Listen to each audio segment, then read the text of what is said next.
the love for literature. So today we are going to read about the novel The Scarlet Letter. It was a famous American novel of 19th century written by the Nathaniel Hawthorne. So the first thing that comes to our mind is how he wrote this story and how it begins. So let's start. Nathaniel Hawthorne wrote this story by his childhood experience. Yes. जो हमारे writer हैं उन्होंने अपने childhood में कुछ ऐसी चीज़ें पुरातन सोसाइटी में एक्सपीरियंस की थी कि वहाँ पर लोग सोशल जजमेंट करते थे, पब्लिकली पनिश करते थे और लोगों को अपने गिल्ट से स्ट्रगल करना पड़ता था। लाइफ टाइम के लिए उन्हें अलग रखा जाता था। वहाँ पर उस टाइम पर ये रूल हुआ करता था कि जो भी वहाँ पर अक्यूज़ इंसान होगा उसे स्टेज पर ले जा कर के इंडिविजुअली खड़ा कर दिया जाता था और लोग उसे सोशली जज करते थे, उसके बारे में कमेंट्स करते थे, कुछ अच्छी राय देते थे तो कुछ वहीं पर बहुत बुरा सलूक करते थे उसके साथ में।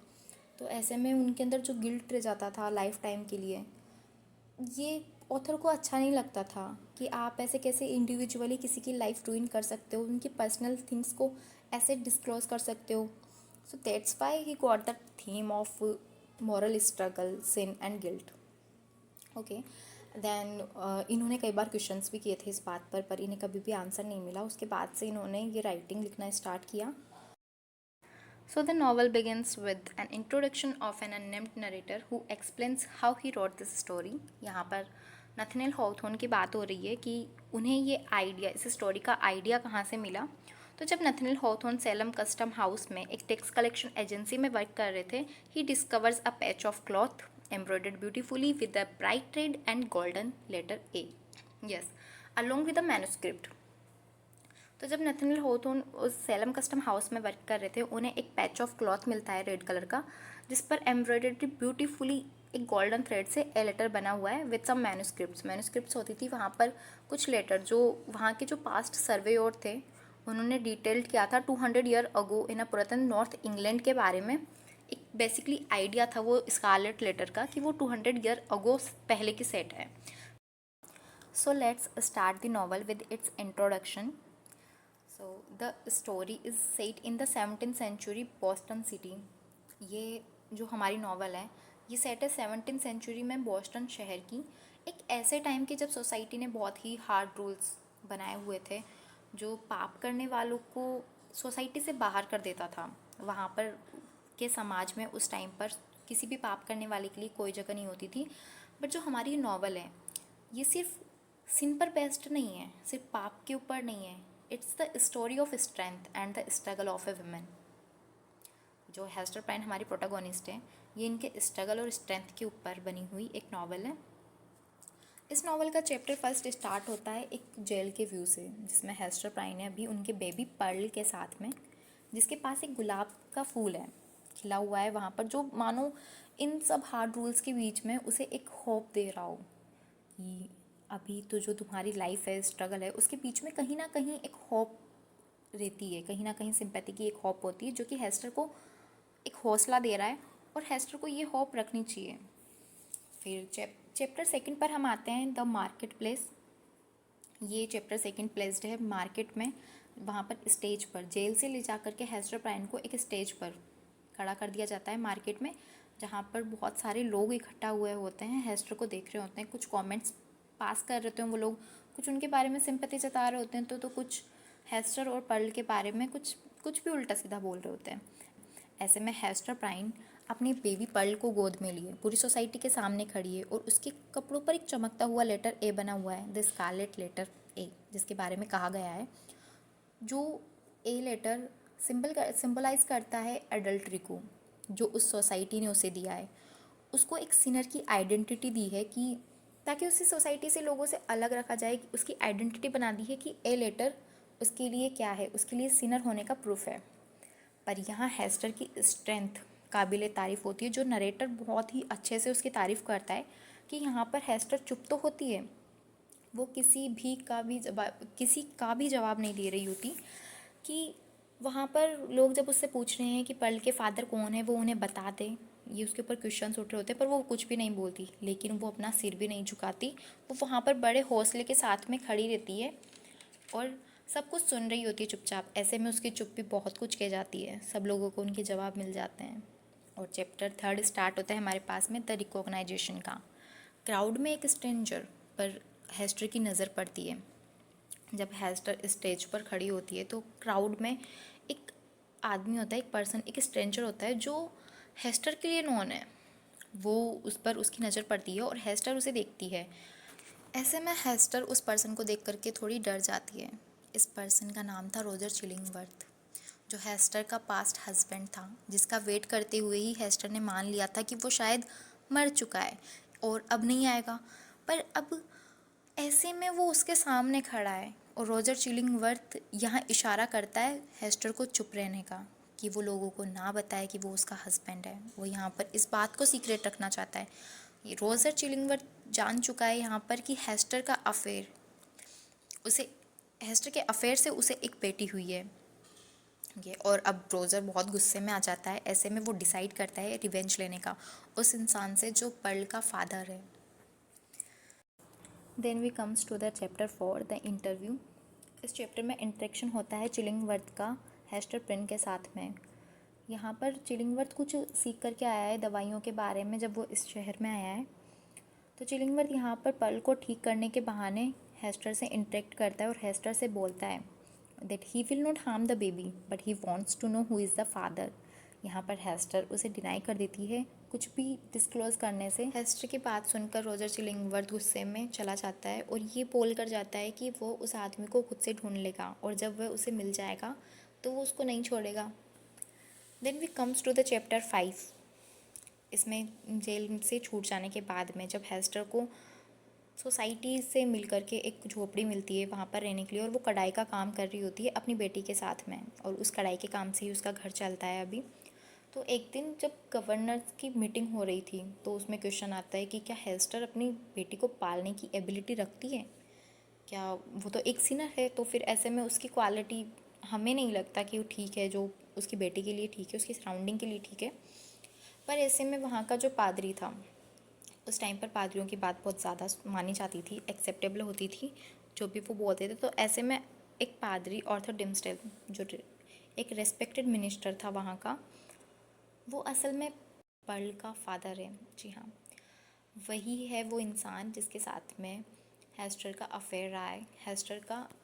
हेस्टर की वो अभी फेवर लेता है वहाँ पर कि नहीं, हेस्टर और पर्ल को रहना चाहिए साथ में, और उनके सीक्रेट को सीक्रेट रखता है। ये सब कुछ देख करके चिलिंगवर्थ को डाउट होने लगता है डिम्सडेल और हेस्टर पर, कि डिम्सडेल इतना बड़ा मिनिस्टर, वो हेस्टर को इतना क्यों फेवर कर रहा है। देन वो उसके बाद में कोशिश करता है ये जानने की कि डिम्सडेल है क्या, उसके मन में क्या चल रहा है। देन वो उसका पर्सनल डॉक्टर बन करके उसके साथ में रहता है और उसके बारे में कुछ चीज़ें ऑब्जर्व करने लगता है कि वो कैसे इतना अपसेट रहता है, कुछ खोया सा रहता है, सैड सा। तो इसके बाद में वो एक दिन देखता है कि डिम्सडेल अपने आप को कोड़े मार रहा है, सेल्फ पनिश कर रहा है, और उसकी चेस्ट पर भी वही ए लेटर उसने बनाया हुआ है जैसा हेस्टर को मिला है उस सोसाइटी से, जो एडल्ट्री को सिंबलाइज कर रहा है। ये सब कुछ देख करके चिलिंगवर्थ सब कुछ समझ जाता है, और जिसने रिवेंज का प्लान बनाया था वो उसको कंटिन्यू रखना चाहता है, और उस गुस्से में वो ट्राई करता है कि इतने बड़े इंसान को मैं शायद ऐसे नहीं मार पाऊँगा। देन वो डिसाइड करता है माइंड गेम खेलने का, कि यहाँ पर वो डिम्सडेल को इतने गिल्ट में डाल देगा, वो ऑलरेडी इतने गिल्ट में है, और उसके बाद में वो जब और गिल्ट में उसे डाल देगा तो शायद कुछ हो जाए, शायद ये अपने आप को खुद से ही मार ले। ऐसे तो वो उसको समझाता है कि हाँ ये बहुत गिल्ट की बात है, ऐसे पाप है, ये तो तुम्हें नहीं करना चाहिए था, सही है। ऐसे करके जब बहुत ज़्यादा टूटने लगता है डिम्सडेल ये सब कुछ सुन करके, तो वो उसी रात उसी स्टेज पर जाकर खड़ा हो जाता है मार्केट के, जहाँ पर कई सालों पहले हेस्टर को खड़ा किया हुआ था, और वो वहाँ पर उस पेन को फील करने लगता है जो शायद हेस्टर ने उस टाइम पर फील किया हो, जब जब उसे खड़ा किया उस स्टेज पर। इतने में हेस्टर और पर्ल उसके सामने आ जाती हैं, और हेस्टर और पर्ल के साथ में मिलकर के वो डिसाइड करता है कि वो अनदर सिटी में मूव हो जाएगा, उसे नहीं रहना इन सोसाइटी के रूल्स और रेगुलेशंस में। देन वो वहाँ से मूव कर जाते हैं, और नेक्स्ट सीन आता है उस अनदर सिटी का, जहाँ पर हेस्टर अपने बालों को खोलती है, और ये सिंबलाइज करते हैं उसकी फ्रीडम का, क्योंकि वहाँ पर ना कोई रूल्स हैं ना कोई क्वेश्चंस हैं सोसाइटी के उसके लिए। अब पर्ल बड़ी हो चुकी है, और पर्ल अपने मदर फादर से क्वेश्चंस करने लगी है, कुछ उनके रिलेशन के बारे में, कुछ उसके बर्थ के बारे में, कुछ जो सोसाइटी की बातें वहाँ पर भी हो रही हैं उनके बारे में। ये सब कुछ देख करके ना डिम्सडेल को अच्छा लगता है ना हेस्टर को।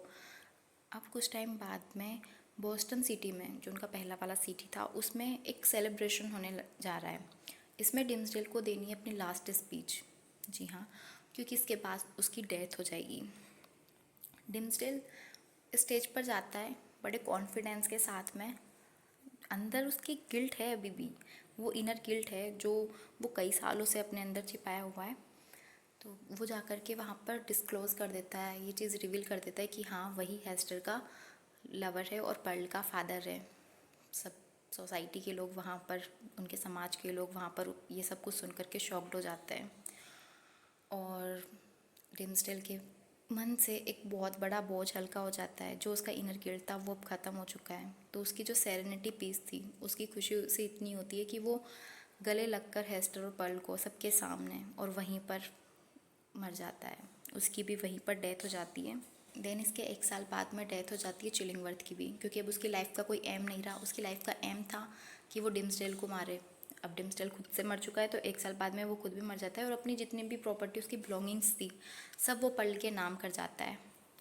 इसके बाद में जर्नी स्टार्ट होती है कि अब जो पर्ल है वो मूव कर चुकी है अनोदर कंट्री में अपनी स्टडी के लिए। और हेस्टर उसी बॉस्टन सिटी में वापस आकर के उस ए लेटर को लेकर के, उस ए लेटर को कैरी करते हुए अब उसी झोपड़ी में रहने लगती है। लेकिन अब इतना कुछ चेंज हो चुका है कि जो ए लेटर उसकी एडल्ट्री का सिंबल था, आज वो सिंबल है उसकी एबिलिटी का, उसकी स्ट्रेंथ का, उसके कॉन्फिडेंस का और उसकी रियलिटी का। अब इस नॉवल का एंड होता है उसी लेटर की ब्यूटी से, जहाँ पर इस लेटर को अब सिंबलाइज कर दिया गया है एक विमेन की स्ट्रेंथ से, एक विमेन की एबिलिटी से, एक विमेन के कॉन्फिडेंस से, और the love of Dimmesdale and Hester. जी हाँ, यहाँ पर डिम्सडेल और हेस्टर के प्यार को इतने अच्छे से बताया हुआ है, जो उनके सेक्रीफाइस का बहुत बड़ा प्रूफ बन गया है। ए लेटर उनकी आइडेंटिटी वाकई में बन चुका है अब वो। So the conclusion is that is the Scarlet Letter not only a sinner thing, it's a story of a woman, जो कहीं ना कहीं साइकोलॉजी होती है एक सोसाइटी की सिनर को लेकर के। और लव ऑफ लैंग्वेज भी हम बोल सकते हैं, जो लव ऑफ लैंग्वेज को बीट करती है हमारी सोसाइटी। कई सारी क्वेश्चंस उठाती है कई सारी बातों पर, बट दैट डजेंट मीन कि उन्हें डिस्क्लोज़ करने का किसी को भी राइट है। अगर किसी की पर्सनल लाइफ में वो जानते हैं कि उन्हें किन चीज़ों से स्ट्रगल करना पड़ रहा है, तो यहाँ पर बात उठाने वाली नहीं है। सोसाइटी के ये जितने भी हार्ड रूल्स हैं, अगर ये किसी की लाइफ ख़राब करते हो तो इन रूल्स का कोई मतलब नहीं है, कोई भी मतलब नहीं है।